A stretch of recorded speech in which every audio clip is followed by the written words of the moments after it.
Prezados irmãos e irmãs, tenham todos um bom domingo, um bom dia. Desejamos a todos a saúde, a alegria, a paz e a prosperidade extensiva aos seus respectivos amores. O Centro Espírita Luz e Caridade Allan Kardec continua seus trabalhos de forma virtual, seus estudos, em razão ainda da pandemia que nos alcança.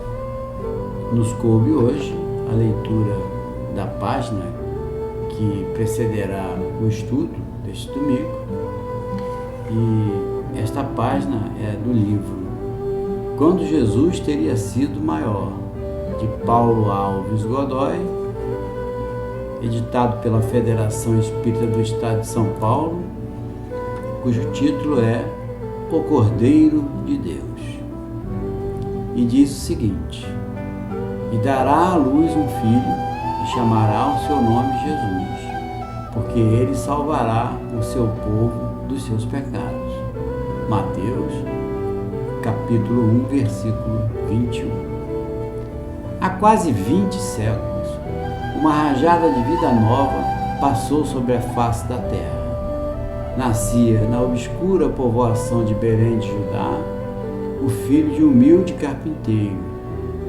O seu nascimento ocorreu num estábulo, demonstrando assim que os grandes espíritos não têm qualquer pendor para as coisas opulentas do mundo. Com o advento de Jesus Cristo, um novo anseio surgiu entre os homens, conseguindo maior intensidade, no entanto, no seio de uns poucos pescadores da Galiléia, pois as verdades provindas do alto conseguem com maior eficiência enternecer os corações dos que sofrem e dos que são simples de espírito. Os potentados e os orgulhosos encerram-se nas muralhas dos vícios e das vaidades, jamais saindo delas para assimilar o ar purificado da renovação espiritual, pois uma das condições fundamentais para isso é que haja humildade e tolerância. Jesus Cristo veio à Terra para assinalar que os tempos são chegados e que não é dado ao homem permanecer infinitamente na ociosidade e no descalabro moral. Ele veio a fim de personificar a brandura do amor e conformação com os desígnios de Deus. Ele veio ensinar aos homens um novo código, o amor ao próximo como a si mesmo. O Mestre não veio derrogar as leis estatuídas por Moisés, mas sim dar-lhes cumprimento.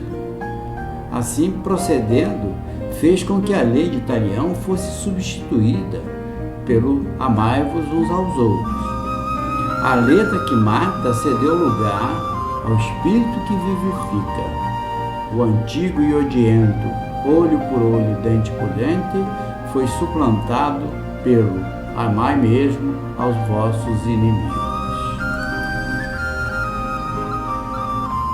Jesus foi, enfim, o bálsamo suavizador que Deus derramou sobre a humanidade para que ela pudesse fortalecer os laços perenes da fraternidade e da paz. Os antigos profetas vaticinaram e o povo hebreu aguardava a vinda do Messias prometido. Chegou a época oportuna, quando a mentalidade do povo de Israel já estava mais amadurecida para assimilar aquilo que o enviado de Deus viria ensinar. Isso, porém, não aconteceu. O sublime missionário, ungido de Deus, em sua trajetória terrena, distribuiu mosses de luzes para os obscuros membros das tribos de Israel.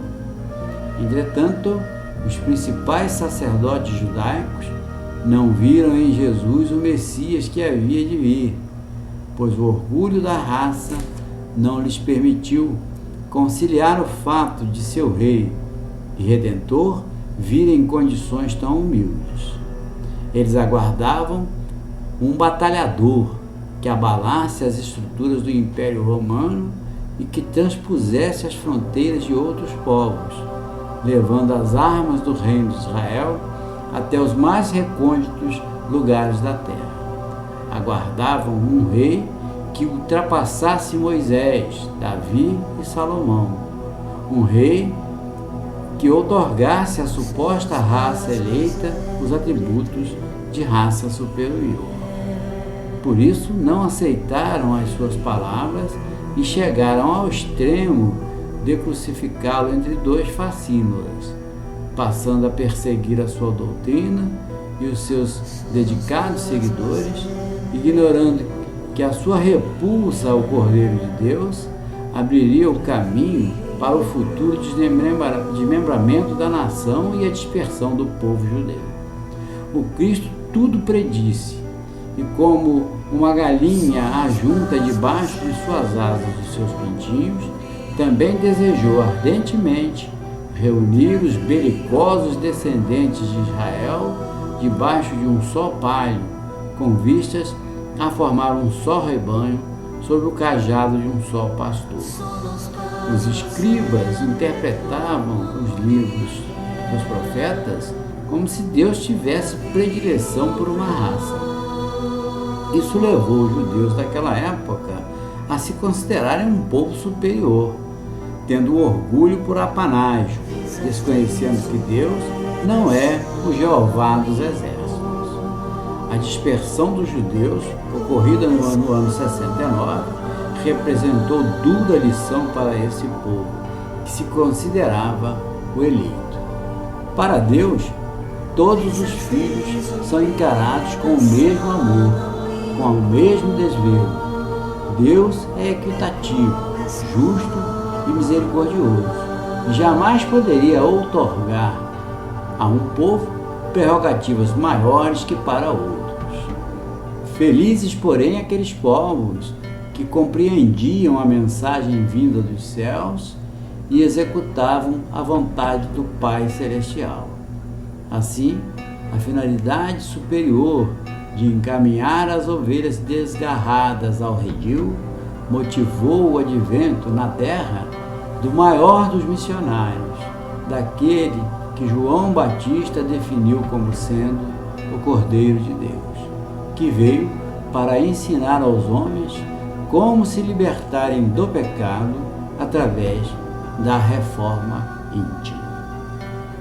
Queridos irmãos e irmãs, vamos elevar o nosso pensamento ao alto, rogar a Deus, nosso Pai Celestial, de bondade e misericórdia, a Jesus Cristo, nosso Mestre e Guia, e suas falanges de bons espíritos, que nos ajude nesta caminhada terrena, nos livrando do mal, nos livrando das tentações e permitindo que possamos ultrapassar esta viagem, esta passagem, esta jornada terrena, que é dura, é difícil, mas é uma oportunidade nos concedida pelo Criador a fim de darmos mais um passo ao alcance dos céus, ao alcance do próprio Pai Celestial, pois este definitivamente é o nosso destino. Nós rogamos, Senhor, de bondade, de misericórdia, a benevolência com os nossos atos impensados, com os nossos erros, e rogamos também, Senhor, que seja amenizado o sofrimento dos nossos irmãos que hoje padecem nos hospitais, nos manicômios, nos presídios, enfim, em todos os lugares onde a vida se manifesta de forma degradante e humilhante.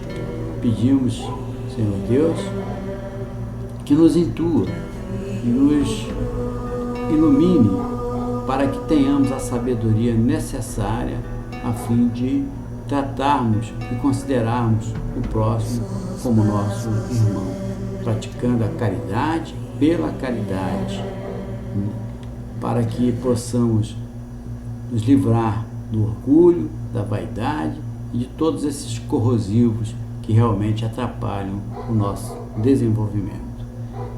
Esperamos, Senhor, que seja autorizados os trabalhos dessa casa com essa pleiade de espíritos bem-aventurados, benevolentes e bondosos, fazendo com que a nossa palavra, a palavra da nossa irmã que fará o estudo, ecoe pelo universo como um facho de luz, chegando aos corações daqueles que necessitam de palavras de bondade, de palavras da vida eterna. Com a sua licença, nós iniciamos então o nosso trabalho, rendendo sempre graças ao nosso Mestre amado e querido Jesus. Que assim seja, hoje e sempre, graças a Deus. Portanto, meus irmãos, a partir de agora nós teremos o estudo deste domingo, que será presidido pela nossa querida irmã Claudete Maria, já conhecida da nossa casa. É uma irmã de um grande talento e que exporá o seu estudo com um tema difícil, um tema fervoroso, exatamente as indagações. Jesus nasceu onde e quando? Baseado no livro Nas Pegadas do Mestre, de Vinícius, editado pela Federação Espírita Brasileira. Tenham todos uma ótima semana e um bom estudo. Que assim seja, graças a Deus.